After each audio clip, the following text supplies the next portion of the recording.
Now when I say I'm lost as I wander about, the fact is I'm not more than about 5 blocks from where I started, because I couldn't have walked that much farther. But you're never really lost, because the worst you can do if you've got a map or the address of your hostel is grab one of these tuk-tuks.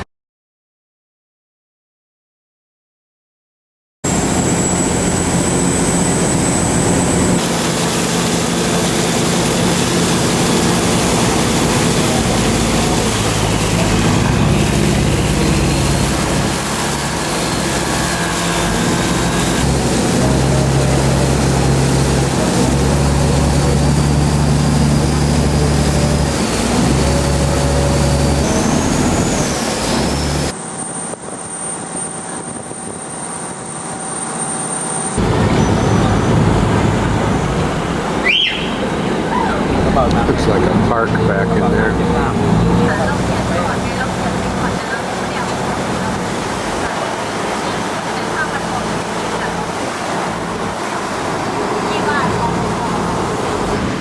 This is one market. It's around noon right now. These food stalls are everywhere. Chang stop for the express boat on the river. I found these, and I'd have no idea what they are. They look like these are kind of not sharp, but they are spindly, and they have some texture to them. Looks like a tomato, or I mean a strawberry at first, and then there's this. I don't know what this is. It could be any kind of a fruit. Now here at 8:30 in the morning, 8 o'clock in the morning, there's no shortage of good Thai food to eat. You can identify it, or you don't care.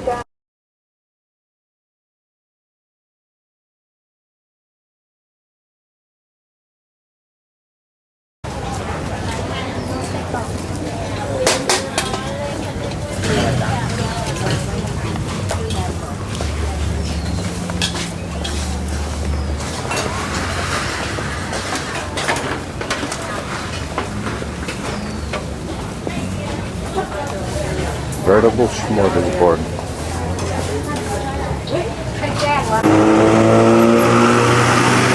Little local bus, and then here I don't know whether these are tourist bus or what. I'm guessing they are, but I don't know.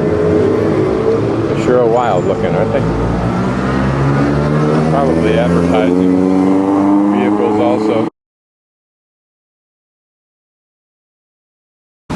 Okay, now I'm outside of Silpakorn University, which was initially a fine arts museum or university, and then it was the grounds of 2 palaces, as you can see there. We're inside the university. What this building is and whether it represents one of the original palaces, I don't know, and I'm a little tenuous in asking the guard permission to wander further in here. And here are one of those opportunities where someone can teach English, and I've met some Americans who have and others who have. One student, 400 bahts, was a little bit more than probably $13, $13.50 an hour. Now inside the university grounds, the guard gave me permission to do that. There's a certain tranquility here, which probably alludes back to an earlier time when it was a palace. And perhaps this building here was original. It certainly looks substantial.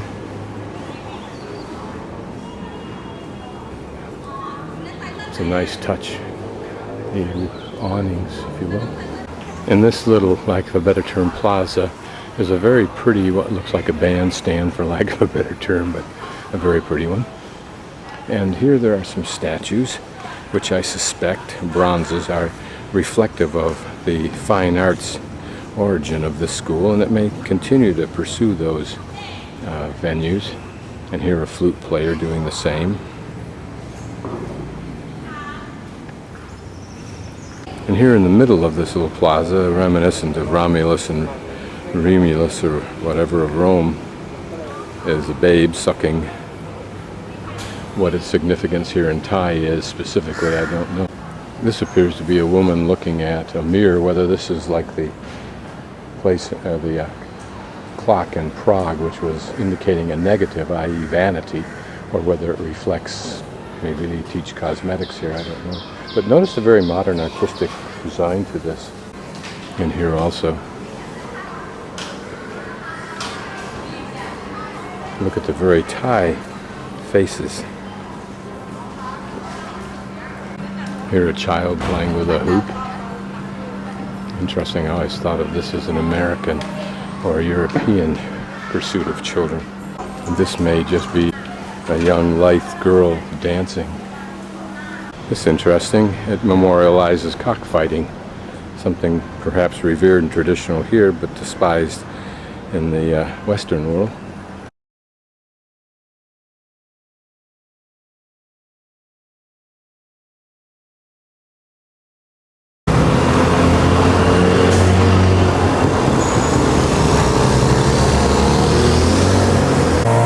This is the long white wall that's pictured most iconically of the Grand Palace.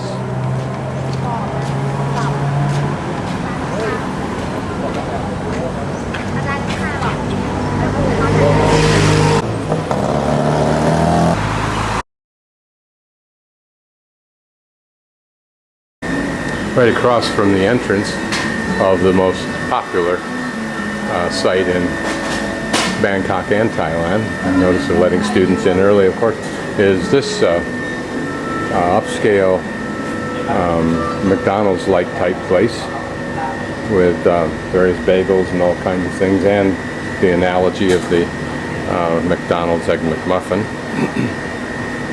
and various variants of that, and very elegant seating here. Very, very nice place. Man working Wi-Fi with his Apple computer. This is a chicken and cheese, I would call it a wrap, maybe somewhat like a croissant, and it's heated up in the microwave for me. Lady preparing her wares for what she hopes will be an onslaught of tourists this morning. And the price was 65 baht, which would work out to $2 and a few cents. Certainly somewhat tourist prices. This wall, which I'll just pass down easily, is a set of murals that describes the entire epic of the Thai equivalent of the Indian Ramayana epic, tracing the existence of Buddha from life until death. It's described as cloisters and whatever all that means. What we can benefit from is to look at the loveliness of them and the detail and compare this to some of what we saw in the Renaissance. And if I had the time to go back and research, I could actually distinguish the two in detail. But each group of people, if not individuals, I'm sure tells a story. Notice that here in just these 6 people are faces of different colors. Must evidence something. The complexity of this epic, which has been going on for eons, probably in its evolution. Here's something horrible happening to probably evil people, or certainly those who failed to win the battle. All that I can hope to do here is look at what seems pretty or interesting. And here a female in a lesser temple to the right of whoever this is or whatever this is, certainly superior, being talked to by obeisance, one reading something. Here people playing a game, perhaps mahjong.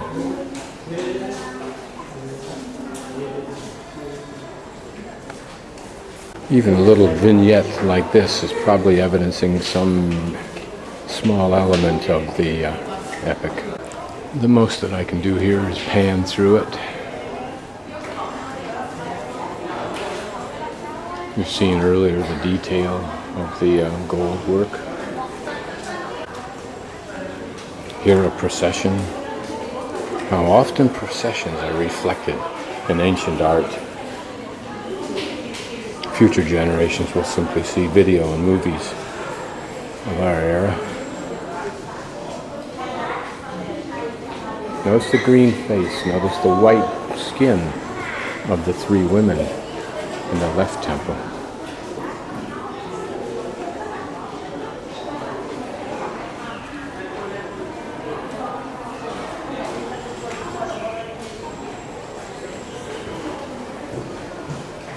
this interesting, certainly evidencing a monster. Notice that's probably a lord in his elegant chariot, and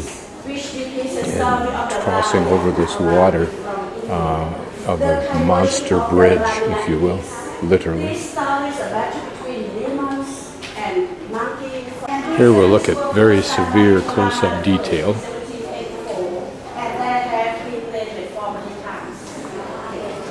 And then I'll pan back, but this is just so that you can appreciate the level of detail that I'm able to see here on site. The picture here shows for the black monkey. He transformed nature to be rich. For the monkey army, cross the river to the different city from fighting. Yeah? And you look the monkey king here. The monkey king here. This picture he chose for to be happy one. And these were done in the 18th century, 1784. I hear a local guide saying, I'll presume that's true. Notice this log fort, very reminiscent of what we might have seen on our own frontier, at least in the early years of our country. The guide from the group behind me commented that it would take 3 days to tell the story. So I am just looking at things that are interesting. Here, a multi-armed, multi-faced, if not headed, monster carrying a wicked-looking 3-part knife has something over his head, some human over his head.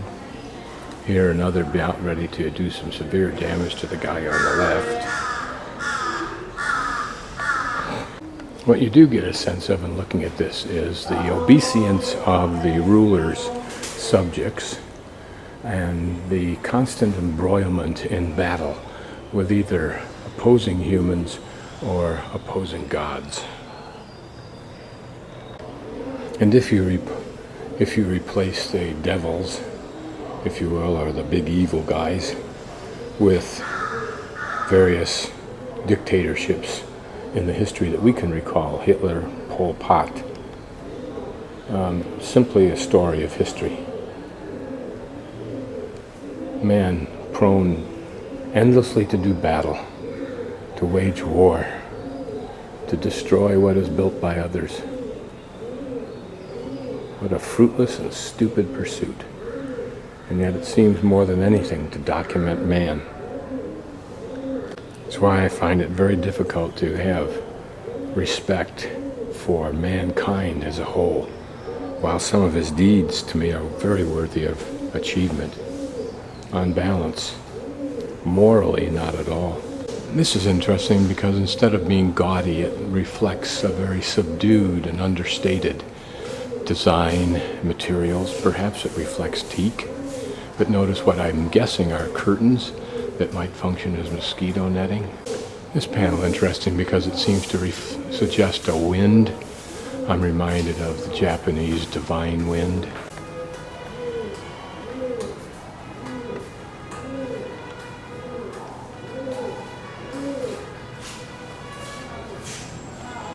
This is interesting because it appears that the warrior to the left and the warrior to the right have fired not arrows but flames or some kind of deadly projectile of gas or stream of gas, and those gases have collided. And in the panel above, a similar thing happening, but it looks like the character on the left, whatever he has shot, has been absorbed or caught in the right hand of the character on the right. Looking at this, you can detect a change in style, the severe, if you will, simple columns that rise up, the multiplicity of them compared to the others, and the lack of decoration except at the top, and reminded again of the top of columns in the Roman and Greek. Recognizing that in Thai, the head is considered holy and the feet filthy. It justifies perhaps finding this elaborate decoration at the head of the column. Here again, another style change, overall much simpler so far as embellishment. The gold somewhat contained, if you will. The walls, a white stucco, here even more so. Almost a lack of gold. relying simple design. While these are heirlooms of Thailand, difficult to imagine that anyone other than a scholar could spend much time wallowing through all of this without becoming considerably bored. Notice the pretty colors in the roof.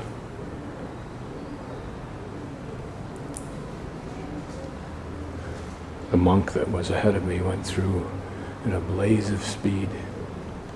This is interesting because it almost looks, if you look closely, like a steam wheeler.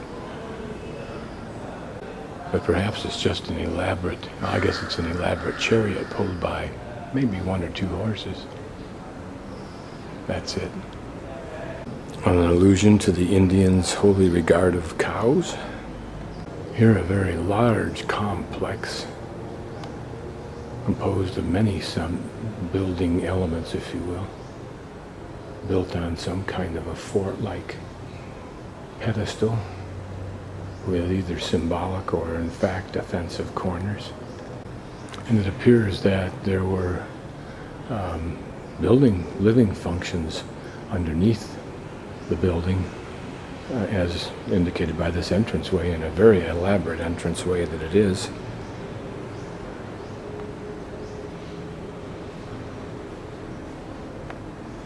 And here are the tools of the renovator's trade.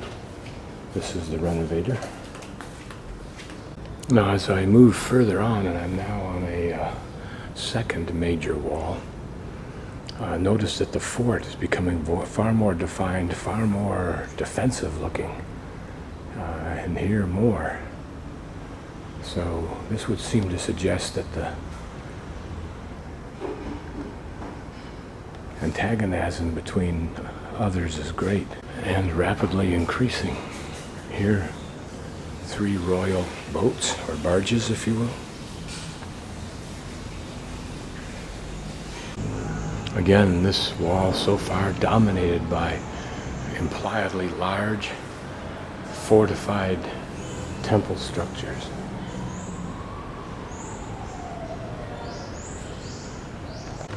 And in this one we see the ongoing battle itself.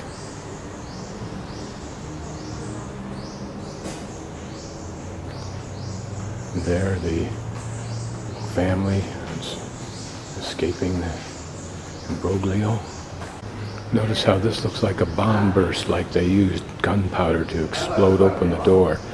These men having either died or suffered substantially in that pursuit. Now I'm only partway down the second wall, and you can see how far I have yet to go on the second wall.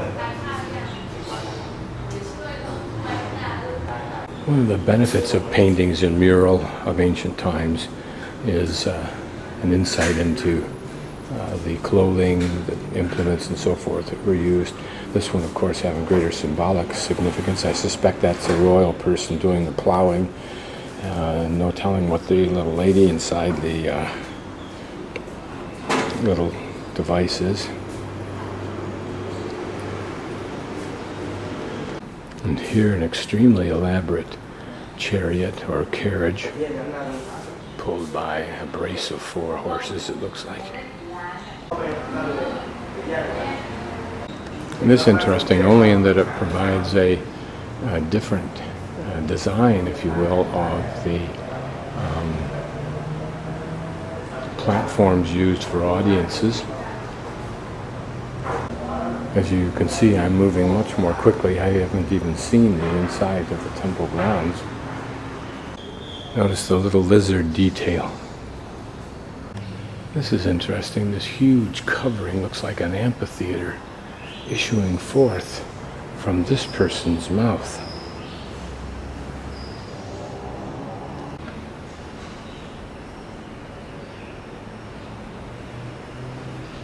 Here we can get an idea of how elephants were used in battle. Long sword-like devices that are very much reminiscent of what the Europeans used.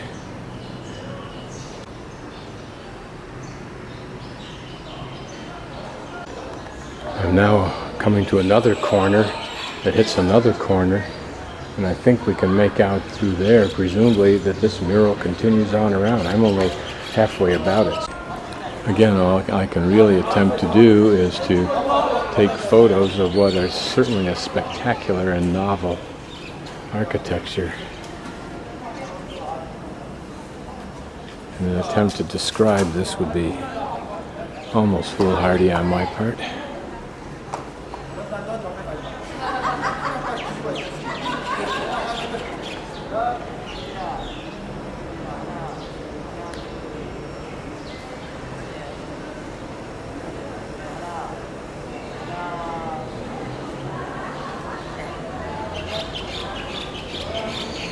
In the midst of all this gaudiness, these quaint little flower pool pots, if you will.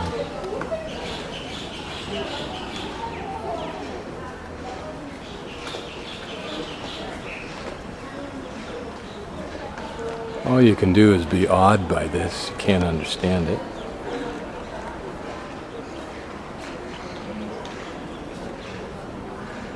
But unlike the gray cathedrals of Europe, particularly when they haven't been cleaned, this is truly spectacular stuff.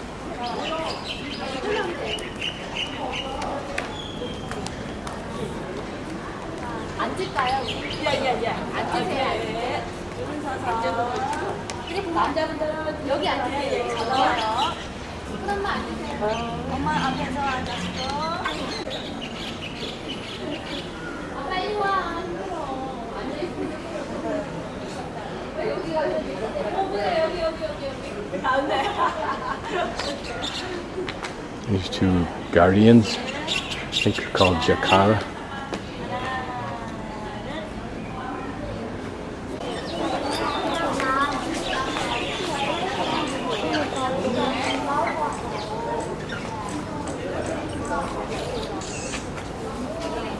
I could hire a guide for probably not all that much.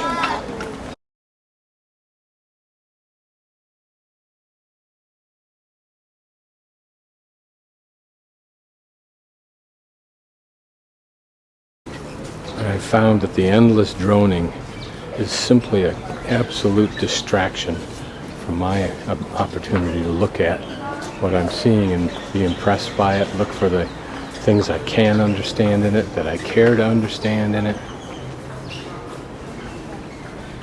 The odds of my remembering even 1/100th of the details that they disgorge is extremely doubtful and probably totally useless. That's my opinion. Others disagree. If you want to read more or learn more, read about it.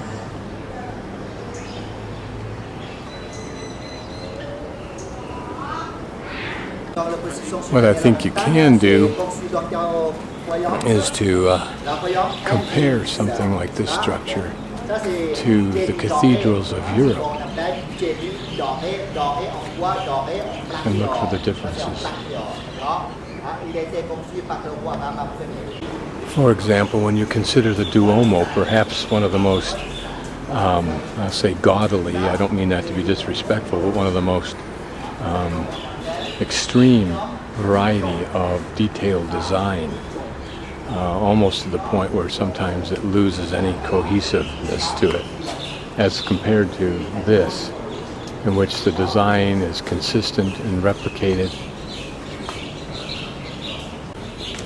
Just for fun, I want to look at the detail here, slowly panning down through it.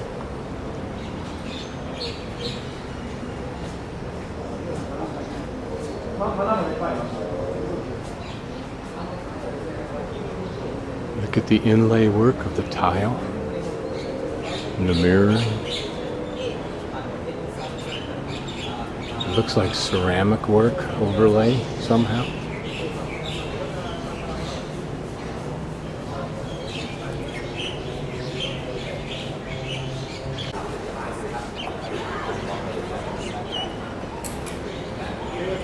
Still another building here.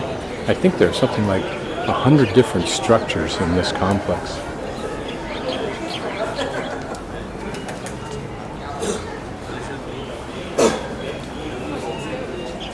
À droite, à droite.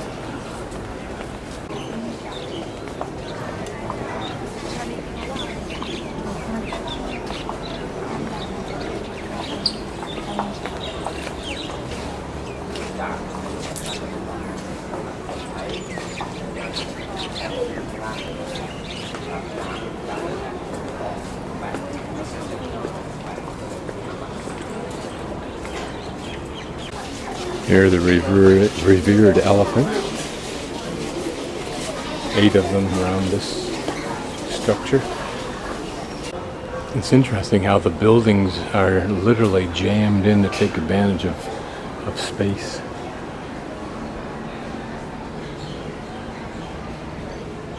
I think those are representative of serpents, even though they don't seem to have a serpent head.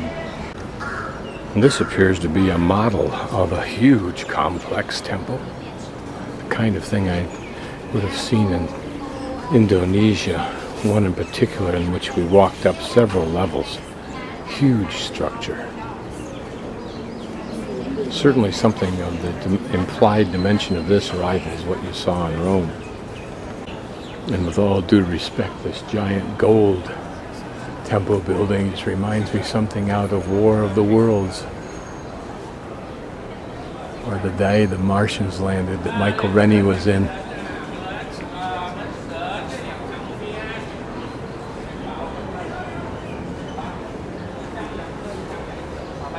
Again, panning just to get a sense of the closeness and the magnitude of these buildings. Here another one of these monuments, for lack of a better term, duplicating the one that we saw further down. This requires a close-up look because of the floral design. It reminds me of the floral decorations you saw in the Jim Thompson house made out of dried flowers. This looks the same texturally.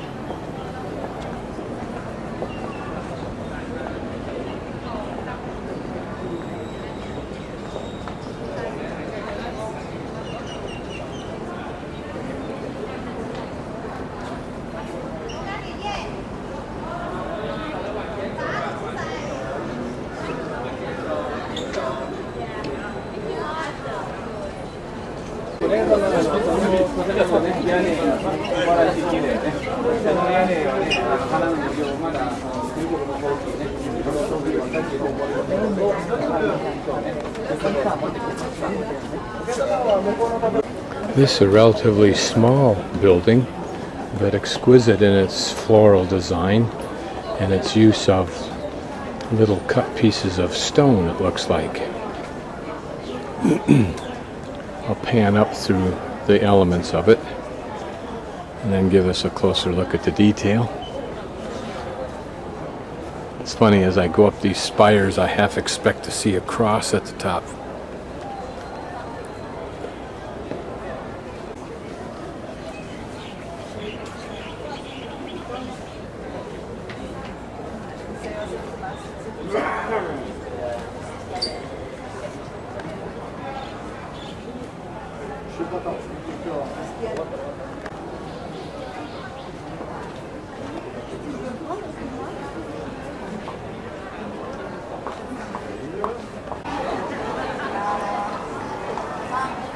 Imagine what this is like when the economy is good and all the tour buses are here.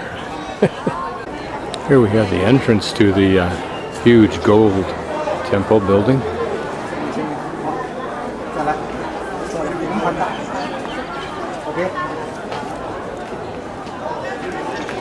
Again, I'm just panning here so you can get a sense of the dimension. And then this huge temple building here. And as I pan around, you recall the guidebooks talking about the respectful use of long sleeve shirts, which I bought at Walmart in order to have one. But look and see if you can find anyone with a long sleeve shirt, including all the Thai. That lady has one. That man does. I saw another man that did.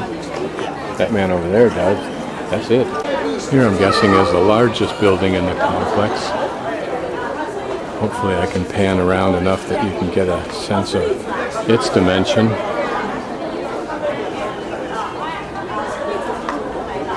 I think we need to be sure to notice the use of marble. It's overshadowed somewhat by the gaudiness of everything else. Beautiful tile work and decorative pictorial tile work of this wall, which goes all around it. Here, down, a view down the inner cloister or hallway, if you will. Again, the overwhelming volume of structures and things to look at.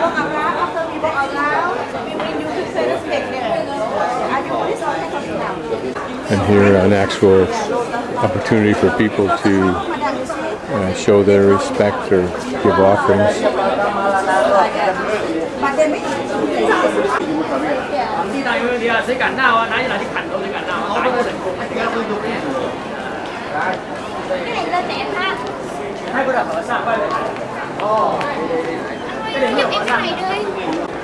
Just consider the elaborate amount of time and work it took to produce just one of these sections of wall.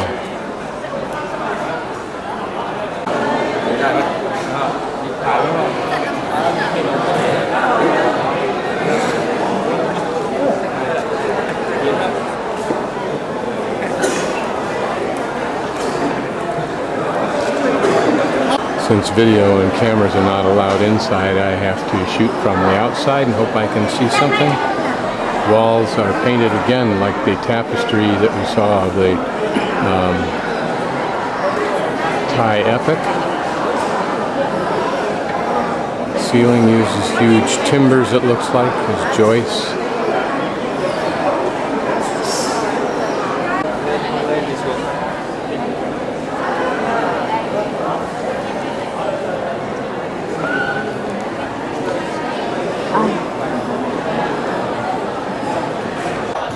So now we're entering the Grand Palace area.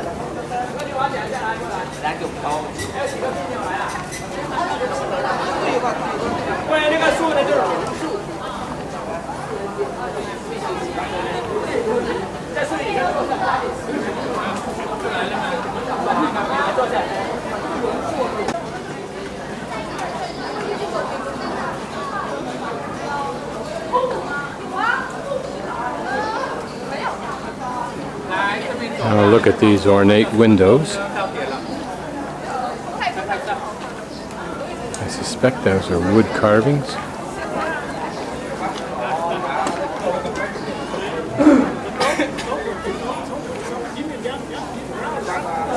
This little building under restoration is interesting to look at because its detail appears to be so fine, appears to be so princess-like. It's the only word I can think of.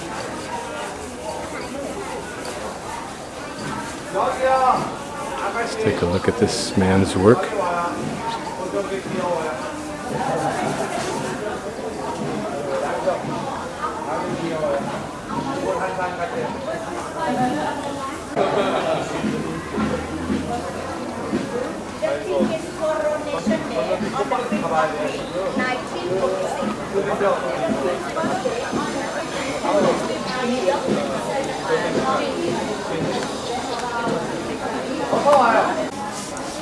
Well, at a distance, this looks like the famous ceramic that I saw in Rome or Florence. I think these are all made with little pieces of ceramic, or even painted for that matter.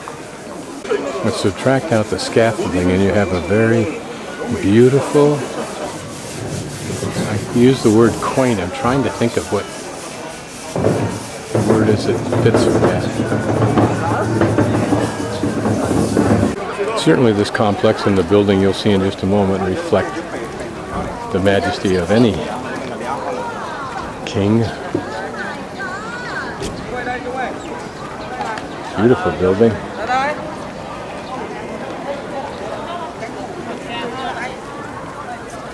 It's interesting, the columns that allude to European architecture and the base, that's certainly what you see in British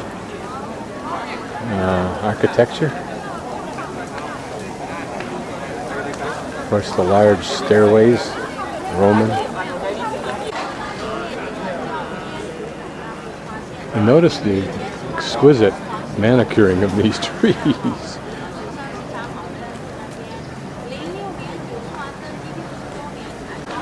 And this one even more unique.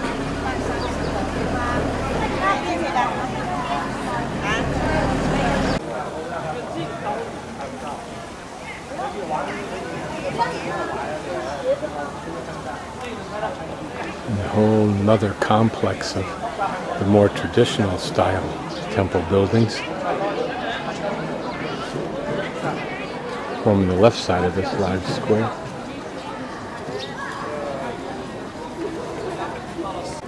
What's fascinating for me, in a way, is to realize that what is so alien to me because it's not in my culture is so familiar to the psyche of the majority of people who are visiting here today.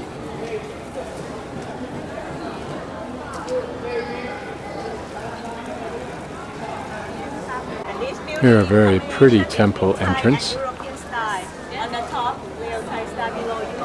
Notice the use of the floral with the marble, and most is marble.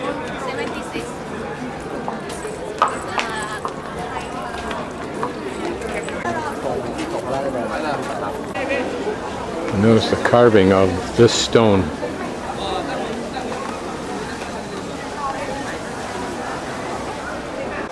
Again, I'm inside this little mini compound, sub-compound, looking at this building, the outside.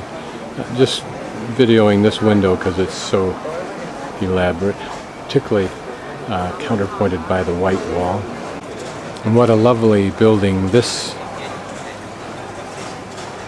small size is.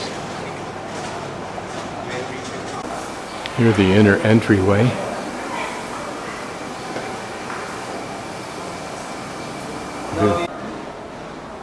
Again, this entrance building from the inside of the compound.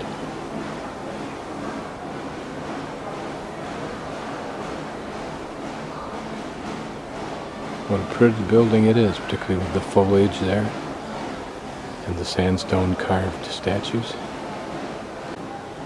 These beautiful pots and the bonsais.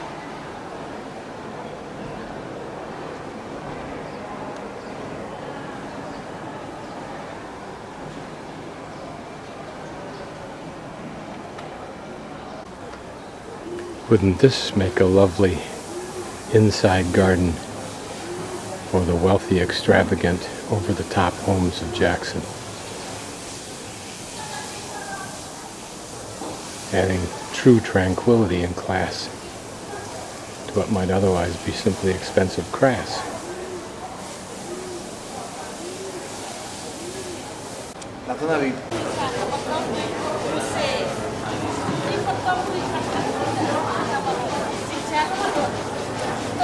Notice how the chandelier has what look like 3 swords or knives in them.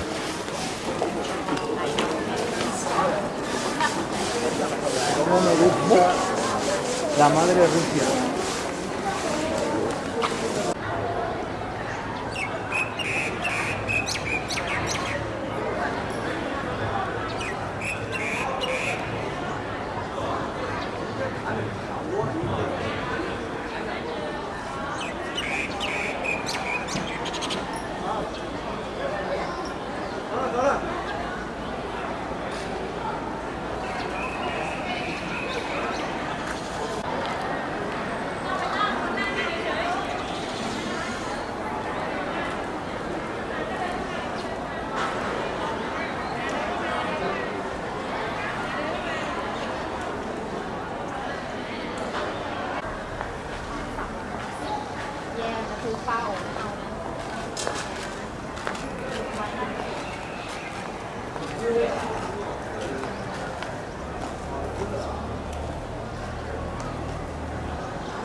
What would the Incas have thought if they saw this? And what would these people think if they had seen the Inca work? Totally different, of course, but what would each of their impressions have been? Here another compound.